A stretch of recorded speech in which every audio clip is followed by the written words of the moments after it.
வாழ்க வையகம், வாழ்க வையகம், வாழ்க வளமுடன். குரு வாழ்க, குருவே துணை. சிந்தனையை உடல் நலத்தை சீரமைத்து உய்வித்த குருவே வாழ்க. ஆ- ஆசான் வேதாத்ரி மகரிஷி அவர்களின் நாள் ஒரு நற்சிந்தனை. நாள் ஜனவரி 21. தலைப்பு அறிஞர்களின் அனுபவங்கள். அறிஞர்கள், கவிஞர்கள், தொழில் நிபுணர்கள் இவர்களின் வாழ்வில் பல்வேறு சூழ்நிலைகளில் எண்ணிறந்த குறிப்பிடத்தக்க நிகழ்ச்சிகள் நடந்தேறுகின்றன.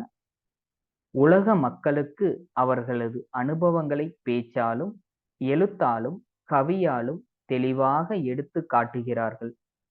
அவர்கள் அந்தந்த துறையில், அந்த நிகழ்ச்சியில், அந்தந்த சமயத்தில் தாங்கள் அடைந்த இன்பங்களையும் துன்பங்களையும் உலக மக்களுக்கு தெளிவாக எடுத்து காட்டுகிறார்கள்.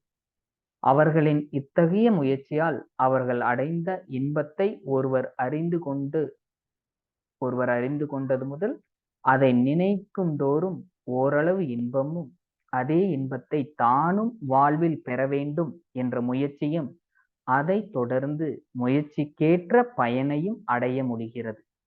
அவர்கள் அடைந்த துன்பத்தை ஒருவர் அறிந்து கொள்வதனால் அது போன்ற துன்பம் வாழ்வில் தனக்கு ஏற்படாமல் விழிப்பாக இருப்பதற்கும், அப்படி ஏதேனும் சூழ்நிலை சந்தர்ப்ப நிர்பந்தங்களினால் ஏற்பட்டு விடாமலும் அதை சமாளிக்கவும் குறைத்து கொள்ளவும் ஏற்ற அளவில் திறமை, தகைமை, பொறுமை இவைகளை அவர்கள் பெற்றிருக்கிறார்கள். ஆகவே அறிஞர்களின், அனுபவசாலிகளின் கருத்துக்களும் சரித்திரங்களும் அவற்றை கற்கும் எல்லோருக்கும் பல விதத்திலும் நற்பயனியை தருகின்றன. அருட்தந்தை வாழ்க வளமுடன். நீங்களும் உங்கள் அன்பு குடும்பமும் வாழ்க வளமுடன்.